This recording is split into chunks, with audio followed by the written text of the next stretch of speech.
Good morning, guys. I'm Bethany, and I have a joke for you guys today. What's the tallest building in the world? The library, because it has so many stories. That's funny, Bethany. That's awesome. Okay, Ariana's turn. Hey guys, thank you for watching. I also have a joke for you today. Why are hairdressers never late for work? Because they know all the shortcuts. Oh, that's awesome. Stand right over there. Well, hello, everybody. It's great to see you on this fine day. I hope you're all doing well. I got my girls with me. Everybody say hi. Thanks for watching. Good morning. So, ladies, you heard that you don't have school for the rest of the academic year. What do you think? I hate it. Boo! I want to go back to school. You don't? I want to go back to school. Oh, yeah. It's hard because you want to go back to school, don't you? Are you getting your homework done? Yeah, that's good. Today's a beautiful day, isn't it? It's gorgeous. Go outside, ride your bikes, right? Do all those fun things. You sound so thrilled. You're so excited, right? Everybody give thumbs up and hearts to my daughters. They miss you. They hope they could see you soon. So say hi to them. Wave to them. Hi! All right, awesome. Have a good morning, ladies. Please be quiet. Thank you very much. Great job this morning. Good morning, everybody. Glad you're watching today. Thanks for the hearts. Thanks for the likes. That's awesome. Well, so a little bit of humor to get you started. You ready? So they shared a couple of things, but I think it's always important to start off with a little joke. So, no, you haven't gained that much weight during the quarantine. Come on. Chin up. No, the other chin. I like that one. I don't know about the rest of you, but I have been certainly gaining a little bit of weight. I'm trying to keep it off. I'm trying to do my best I can to stay exercising. But it's hard, isn't it? I mean, I don't know about you, but one of the things I've been doing is almost every single night I make brownies, right? I love brownies. I love chocolate. Who doesn't like chocolate, right? If you like chocolate, just do a thumbs up or a heart. I mean, how could you resist chocolate, especially in a time of stress like this? Who doesn't want to eat chocolate? Most of us want to eat chocolate. That's something we want to do. So another one that I thought that was really good that I will share with you this morning is this. Dear baby Jesus, dear sweet baby Jesus, please don't make Brussels sprouts the cure for the coronavirus. Dear baby Jesus, please don't make Brussels sprouts the cure for coronavirus. Man, I don't like Brussels sprouts. I wonder how many of you don't like Brussels sprouts. I know when I was growing up, I could not stand them. In fact, I thought, why in the world did God create Brussels sprouts? I mean, what was he thinking? I could understand certain things that he made that are really, really tasty, but Brussels sprouts, I couldn't understand. It was like, wait a minute. That's not something I like to eat. So, good morning to you. Fist pump. Everybody give a fist pump. Or if you want a hug, I know some of you are huggers, right? Here's a hug for you. Because we missed the fellowship. Those of us who were in church quite a bit, we missed that component. So, good morning. Good to see you that way. I'm going to share with you here shortly an event that you won't want to miss. That's an outreach event. So at the end of this broadcast today, whether you're watching YouTube Live or you're watching Facebook Live, that's really cool. And I think you'll enjoy that. So stay tuned for that. I'll share with you a little bit later about what we're going to do. If you're here today, we're glad you are. Would you let us know? Just say, hey, listen, I'm here today and I'm watching with so-and-so. That way we can keep track. I have a moderator. Her name is Michelle, and so she's watching. So anytime you put a comment up, anytime you respond to something, she sees that. If you've got a question, feel free to ask the question. If you've got a prayer concern, feel free to put your prayer concern down. We would love for you to do that. We want this to be interactive. We want you to engage with us, okay? Great. Have you ever heard the phrase, rock bottom? I mean, I've got some rocks over here beside me, don't I? I've got 3 rocks, and I don't know about you, but when I think of hitting rock bottom, it's pretty hard. And it's probably the lowest you could possibly go. When we talk about hitting rock bottom, it's kind of the bottom of the barrel, so to speak. You can't go any lower than rock bottom. Have you ever been there? Do you know what rock bottom's like? Some of you are like, yeah, I know what it's like because I'm there right now. Some of you feel like you've hit rock bottom. I mean, let's be honest. This is a typical time. We got the COVID-19 pandemic that's going on right here in upstate New York. You just heard, the governor said, okay, listen, there's no more school for the academic year.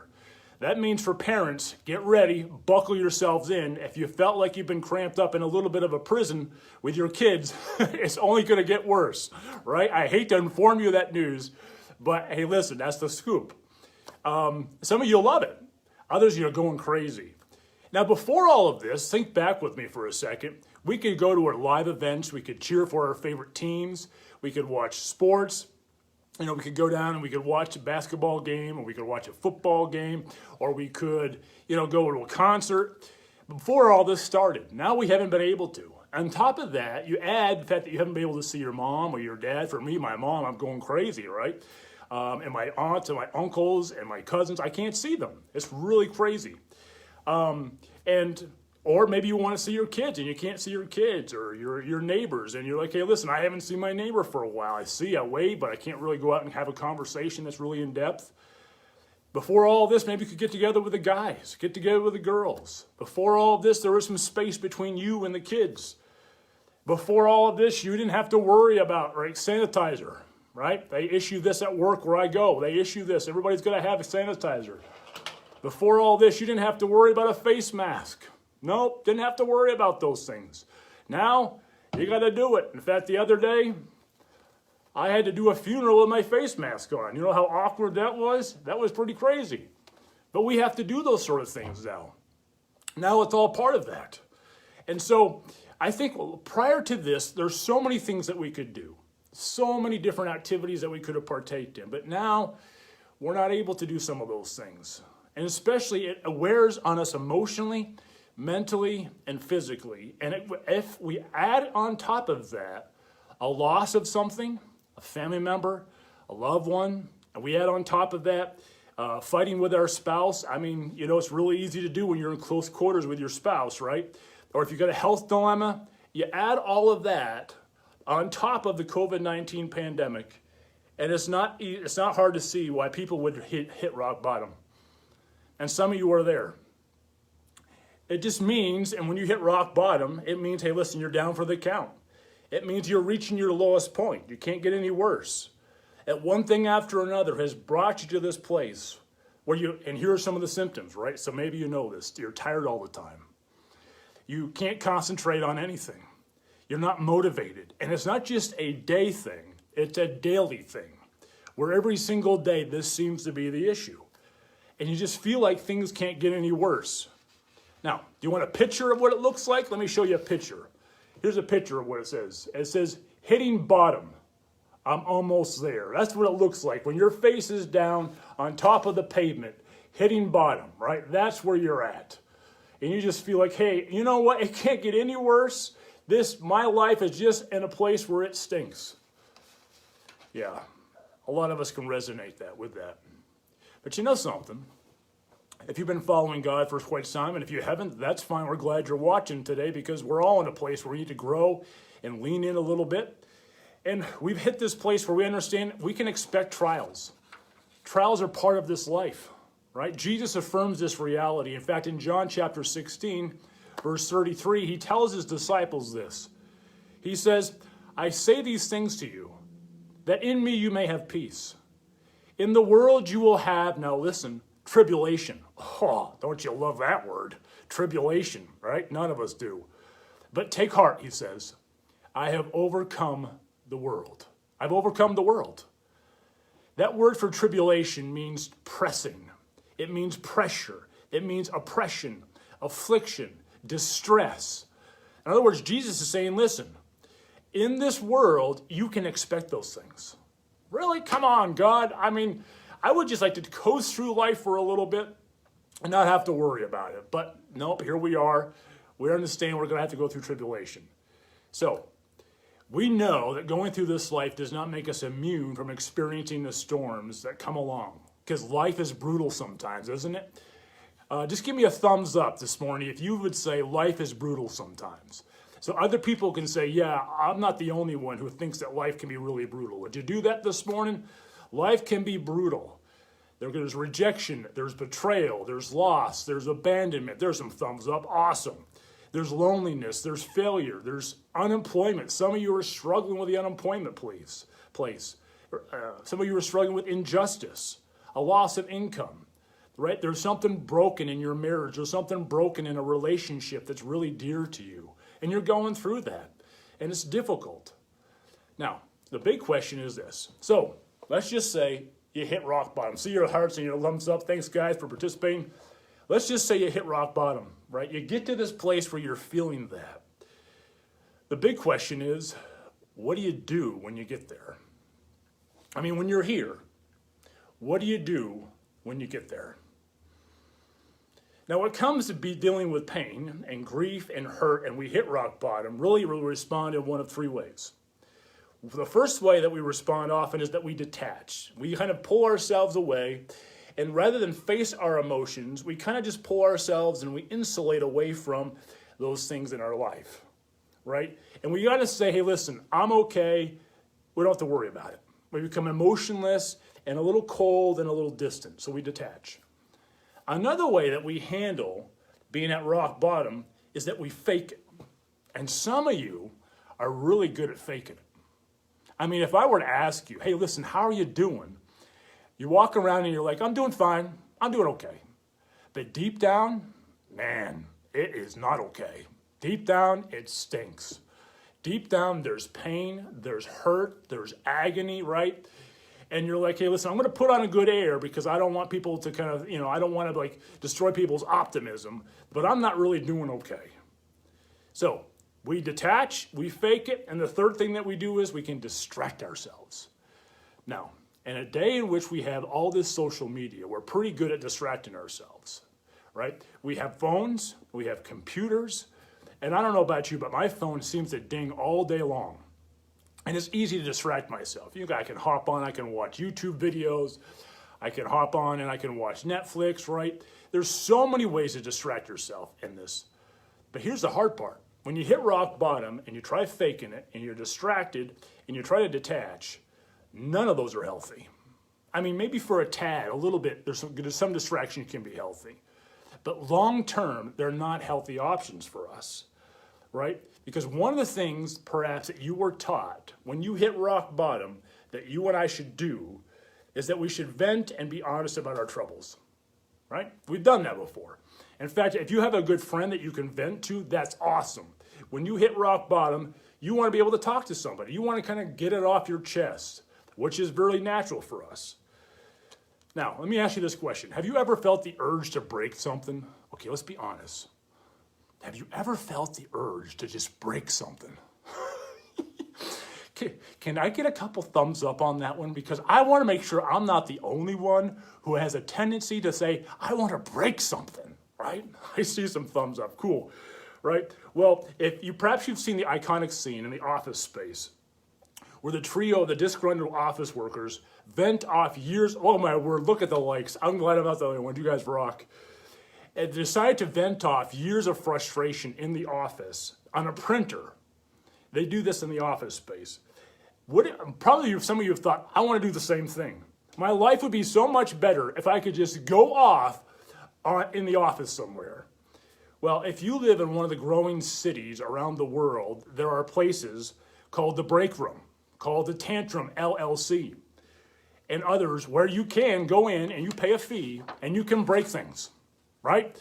And you can vent off these office rage. In fact, if you want to pay between $20 and $100, you can go into these places and you can break anything you want. You can break printers, you can break office materials, you can destroy furniture, you can destroy dishes, and an endless supply of other breakable items. Now, there are times where that sounds like fun, doesn't it? I mean, imagine getting a bat and just going off at your leisure, at anything you want to. I don't know whether they limit by numbers or how they do that, but that would be really cool. And I'm glad I'm not the only one who, from time to time, want to just go off on something. So, but here's the question. What's interesting is that the best way to do, when you hit rock bottom, is that the best way to vent? Is that the best way for us to kind of go off? Well, they did a study back in 2002, a college study, and they decided to research 3 groups of people to see what was the best way of actually dealing with anger at rock bottom. One group was what they call the rumination group. So this group actually was asked, hey, listen, go and blow off steam, get angry, do what you got to do, and go punch a punching bag. Well, that was one group.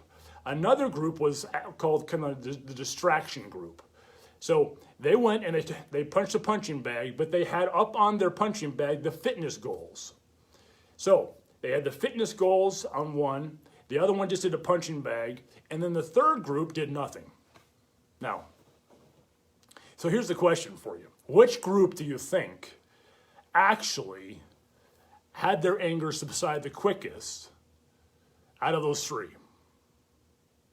The one that did nothing, the one that punched with their fitness goals and they were distracted, or the one that just went off and vented punching the bag? Over 600 people were tested. The ones that did nothing. Yeah, that surprises me because I would think it would be the ones that went off on the punching bag, right? The ones that vented. It just goes to show that probably, although there's some value in venting, ultimately what usually helps out the most is being able to kind of work through it, right? Taking some time away and pulling away from it. Now, if you've got a good friend, that's valuable. And somebody you trust, you can go off and you can share this with them. The difficulty that I have experienced, and maybe you have too, is if you have a good friend, you don't want them to be slighted in some way to judge somebody that maybe you're angry at. Because if they can't really be objective, or as objective as they should be, they can start judging the other person. And that can be dangerous. That's the reason why venting sometimes is not very helpful and it can be a dangerous thing. So you have to be careful with that. But now, I say all of that, but I want to share this with you. There is somebody that is strongly encouraged to vent on. Did you know that? The Bible says that somebody should be strongly, they encourage somebody for us to strongly vent on God. That's incredible. That, hey, listen, that's not something that probably should do that often to other people because they can form judgments. But when it comes to our relationship with God, it's actually encouraged, which is incredible to think about. That would be an encouraged thing. So let me just share with you this, right? I think this is important. You need to know it is safe and healthy to vent your feelings to God. It is safe and healthy to vent your feelings to God. It's a good thing. It's something that's encouraged. When you're at the rock bottom, this new series that we're going through, it's safe and healthy to bring it to before God. Let me give you 2 reasons. First of all, we're told to bring him our concerns. In the scriptures, in 1 Peter chapter 5, verse 7, it says this: cast all your anxiety on him because he cares for you. Don't you love that verse? Cast all your cares upon him because he cares for you. Now, the word there, cast, really means to throw, right? Which, for those of us who want to vent very often, that's kind of an appealing option, an appealing verb. Throw, right? Throw it upon God. Just cast it upon him. It's like, okay, listen, all those things that I want to break, all those feelings that I have, all that anger, pent-up frustration, all that agony, right? All that hatred, I'm going to cast it at God. He can handle it. Here's why this is important, because it says he cares for you. Well, if you're going to cast all of that, you better make sure somebody cares for you. You better make sure that the person that you're throwing it at loves you unconditionally, right? Because you don't know, you're careful about their response. But hey, listen, God cares for me, and he's unconditional, and if I can trust him, I can cast anything that I'm thinking, all that I'm feeling right at his feet. So at the core, he does love you. He has unconditional love for you. And the reason you can cast it at his feet is because of that love. Now, the second reason is, so the first in which we're told to bring him our concerns and to vent. The second is, venting to God is actually modeled in the Bible. It's modeled in the scriptures. And it goes by a formal name. I don't know if you knew this or not, but if you've studied the Bible at all for some, and some of you have gone on and you had some classes. But the word there for the official venting for God is lament. Lament. Now, it's not really popular. We don't use the word lament very often today in, the 2000s. And, The last time you heard the word lament was maybe, years ago. But it's actually modeled in the scripture. And what it means is to mourn aloud, to cry out in grief. It's a form of worship. It's a form of prayer. And the point is not just to vent to God, but it's to vent our pain to God, to let God know that we're hurting. And it's a heartfelt and honest conversation with God to let him know, here's where I'm at, right, God? If you want me to be transparent with you, if you want me to be honest with you of where I'm at, right, with hitting rock bottom, I'm going to put it out there. I'm going to lay it at your feet. That's what lament is all about. In fact, David, who was a king, he was a poet, he was a shepherd boy, he was really good at lament. In fact, he probably had this perfected. And in the scriptures, especially in the book of Psalms, Psalms are basically a collection of songs that were actually sung. David writes a lot of those, and a lot of those are what we call lament, where he just pours out his heart before God. He lets God know exactly where he stands. And it's something that's commonplace. Now, the setting of one of these songs is really interesting, because in one of these settings, David is forced to flee from King Saul. So King Saul is pursuing him, and King Saul is trying to kill him. So David flees, he runs off to the wilderness, he's staying on the move so that Saul and his army doesn't hurt him. So on one occasion, he hides into a cave, and here's what he says out of Psalm 142. He says these words, and I'm going to flip this around so you can see it. I cry aloud to the Lord. I fill up my voice, I lift up my voice. There you go. I'm going to flip this around, and I'll flip it around the other side. I lift up my voice to the Lord for mercy. I pour out my complaint before him. Before him, I tell him my trouble. Just get the sense here. I cry aloud to the Lord, right? That's what he's saying. I lift up my voice. He cries aloud. He's in a place in which he's throwing out a lament. God, here's where I'm at. Here's where I'm at in my life. I want you to know that. And I want you to capture me. He's at rock bottom. You see these rocks here. Here's the passage goes on, and it says this. When my spirit grows faint within me, it is you who know my way. In the path where I walk, men have hidden a snare for me. Look to my right and see, no one is concerned for me. Ever feel like that? You ever feel like nobody cares? That's where David's at. He says this, I have no refuge. No one cares for my life. Oh. David is in a place right now. He's in the cave. He's at rock bottom level, and you can sense it in the words and the language that he uses. No one cares for my life. I have no refuge. The spirit grows faint within me. Some of you get that. Some of you are right there right now, and this resonates for you. In fact, you feel like you're right beside David in the cave. That's where you're at. And I want you to notice as he uses this language here, to get the sense that he's pouring it out. I want you to sense that. He's lamenting. He says, I pour out my complaint. I cry aloud. In other words, I'm not bottling this stuff up. I'm not going to keep this stuff inside my chest, right? I'm not going to go and detach. I'm not going to go and distract. I'm going to go right to you, Father. And man, I'm going to let you have it. I'm going to come out with my guns blazing. I'm going to come out with my bazooka, right? I'm going to let you know exactly where I stand. I'm going to let you know what's on my heart, what's on my mind. You might not like it, God, but at least you're going to know exactly where I'm at and what I'm feeling. I love that. Isn't that beautiful? Isn't that wonderful that you can vent in that way, you can share in that way? Now, what I want you to capture here is a three-step process. A three-step process by which we can vent and we can share with God where we're at. That's very therapeutic and very healing for us. So if you go through these three different steps that are demonstrated in laments in the scripture, in particular for David when he laments, it's a kind of a recipe, if you will, to help you to move on and to let go of where you're at.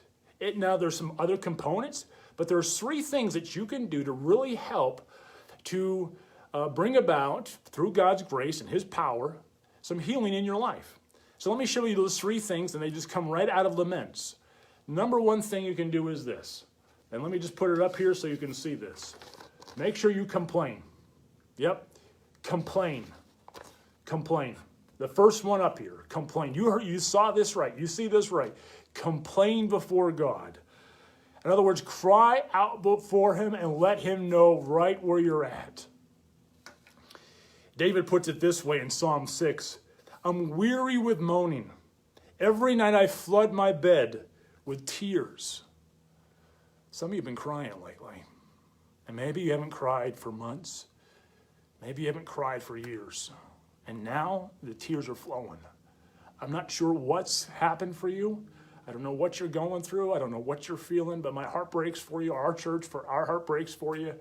I want you to know that because you're in a place right now where it's tough and it sucks. And your tears have been flowing and you can resonate with David, right? Every night I flood my bed with tears. I drench my couch with weeping, he says. And he's just laying it out there and saying, God, here's my complaint. Here's where I'm at. Here's my heart. I want you to know where my heart is at. So he lays it out. That's the first thing he does.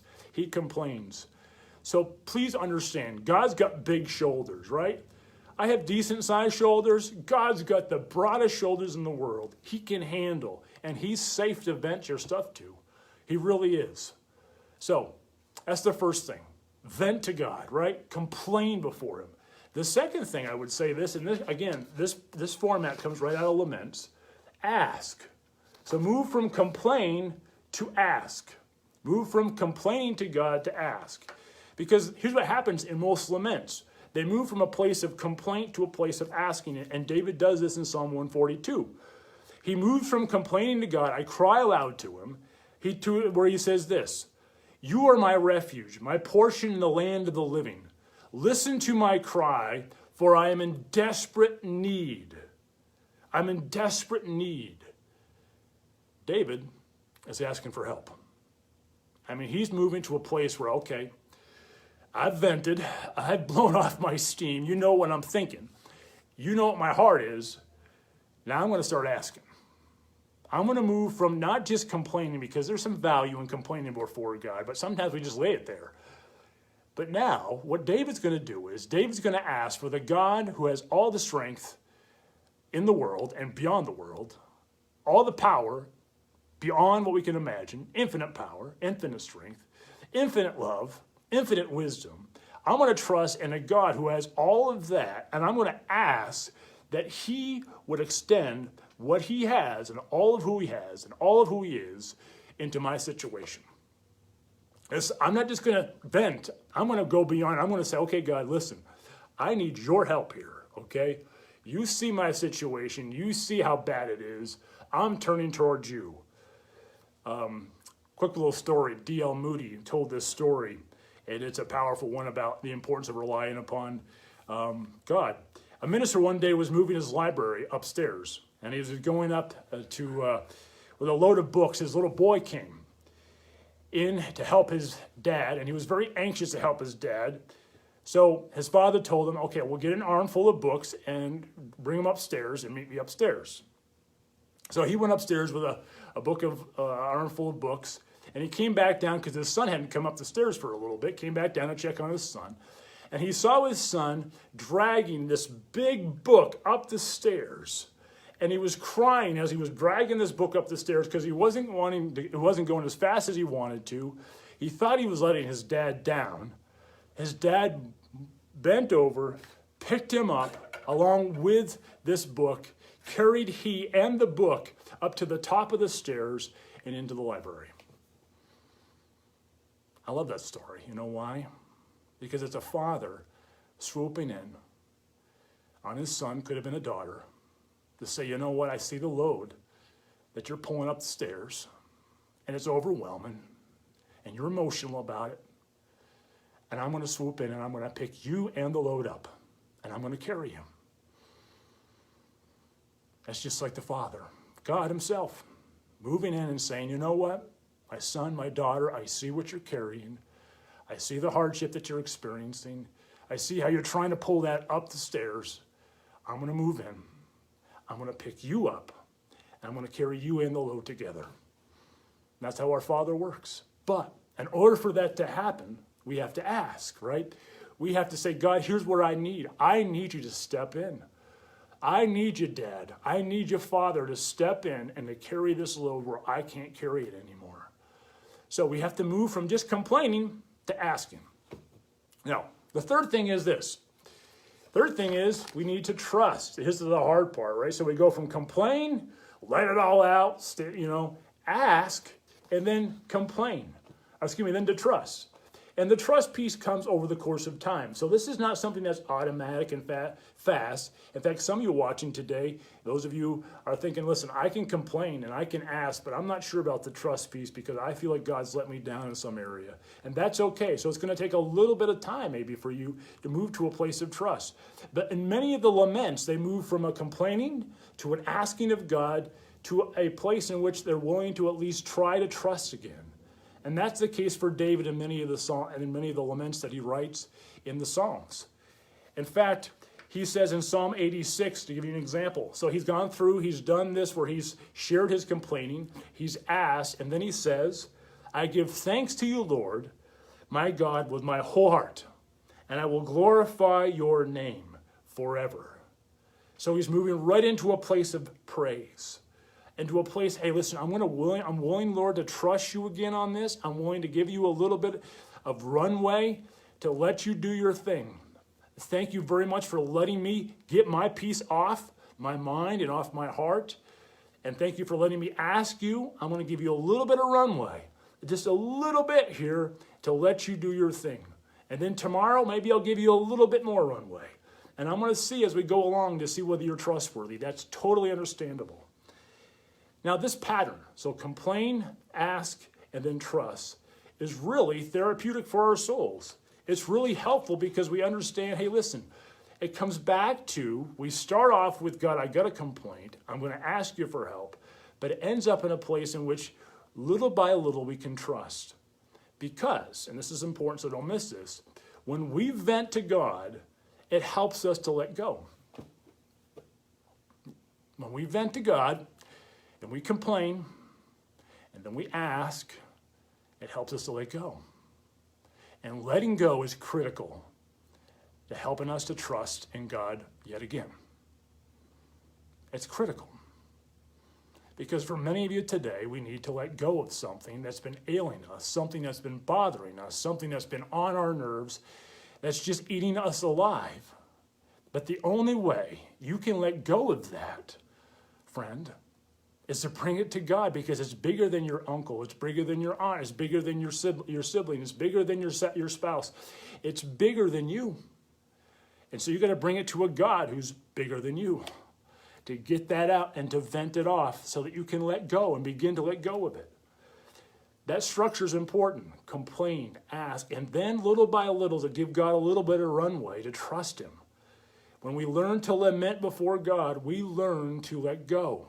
We learn to release.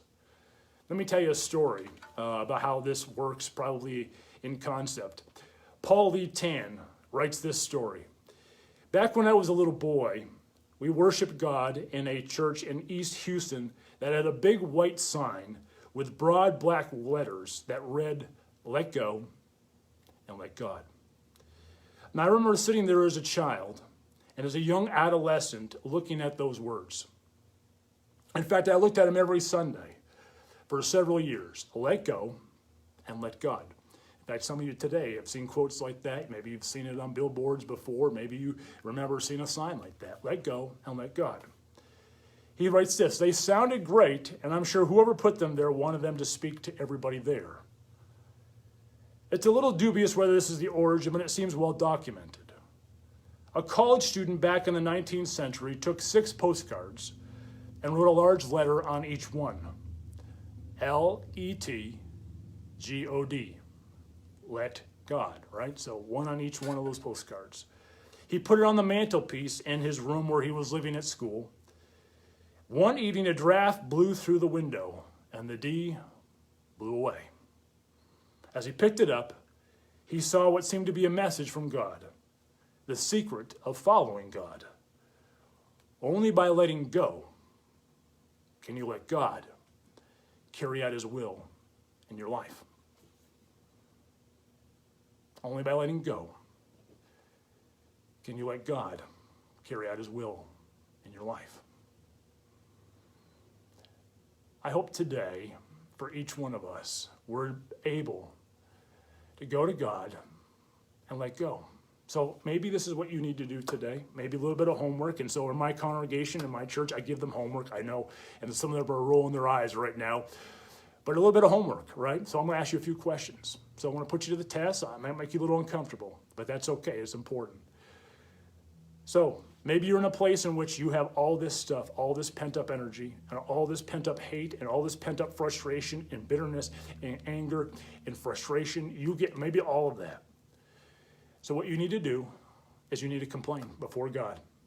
Maybe the first thing you need to do before running off to a friend, running off to somebody else, right? And if you've got a trusted friend, I get that, and I see the value in that, but take it to God first and just let it out. I mean, some of you just need to let it out. You just need to go talk to God, go out into nature today, maybe go into a quiet room today and scream it off and tell Him exactly how you're feeling. Because it's weighing on your chest. It's eating you up. Maybe today you need to go to God and say, God, you took my son away. God, you took my daughter away. God, you let my mom have cancer. God, don't you care that my marriage is falling apart? God, don't you care that I lost my job? Don't you care that the world around is crashing in on me? Right? You need to share that with God. You just need to burst it out. That's the first thing. The second thing is, then you can do this. So I would encourage you, part of your homework is go vent it. The second thing is, go before God and say, God, you know what? I'm going to ask. I'm going to move from complaining to asking. God, I need your wisdom. I've got to make a tough decision to make here. I don't know how to make this decision. So I'm coming before you. Help me make this decision, God. Give me wisdom. Or Lord, I need your strength. Man, I'm feeling weary. I'm feeling torn down. I'm feeling really emotional. I need your strength. Or maybe you're in a place, God, you know what? I need to sense your presence today. I need to sense your love today. I'm in a place where I'm feeling abandoned and hurt and betrayed, and I'm grumpy, whatever it might be. God, I need blank. So, God, here's my complaint, 1. 2, God, here's what I need. And then, little by little, here's what I'm gonna bet you. Here's what's gonna happen in your life. I'm not gonna guarantee it, but here's what I bet will happen. As you do that, you'll be able to give God a little bit of runway to trust Him. Yet again, a little bit of leeway to say, okay, God, I got it off my chest. I've asked you for what I need. I'll give you a little runway to trust you that you are gonna do your part and give me what is necessary and what whoever I have and whoever's around me, what they need. Because without venting to Him, you can't let go. Let's try saying that together. Wherever you're at this morning, maybe you're sitting on your couch, maybe you're drinking your coffee this morning. Listen, let's try that again. Without venting to Him, you can't let go. So go find a place to let go. Let Him take it. So for the next number of weeks, we're going to be going through this series called Rock Bottom. I want to ask you to stay tuned as we go through this together. Hopefully it'll be helpful, and each week we'll talk about a lesson that's important. And I want to share with you here in a moment our community event that we're going to be doing that's really powerful. So can I pray with you? Can I pray with you? I don't know where you're at, but I want to encourage you to take your concerns to God. So let's pray together, and I'll go over a couple of things. Heavenly Father, we come before you today. And each person watching is so valuable to you. Lord, we're struggling. Some of us really are. We're struggling with where we're at. And we need your help. In fact, some of us right now are very angry towards you. We've got a beef. We've got a bone to pick with you. God, would you help us to pick that bone today? Would you help us to get that beef out today? Yeah, I mean, just tell you, God. God, here's my beef. Here's my situation. Lord, you got big shoulders. So I pray you just prepare yourself, God, to hear people's beef today. I pray, Father, that you'll help them to say, you know what? I'm going to take a gamble, and I'm going to just share it. Because we know this, Lord. If we cast our cares upon you, you care for us. And Father, secondly, would you help us to move into a place of asking for your strength, your power, your whatever it may be that we need from you. Help us to not just to stop. to a place of complaining, but to move to a place as a child does to their parent, as a son or daughter does to their dad or their mom, and say, Dad, I need whatever it is. Help us with this, Lord. I thank you that inventing this, it helps us to let go. And by letting go, we can move into a place of trust. We give you all the praise for this day in Christ's name. Amen. If you'd like right now, if you've got a prayer concern, would you let us know? Michelle's watching, and she can be sure to just log that so we can be praying for you, or you can send us a private message. We would love that if you would do that.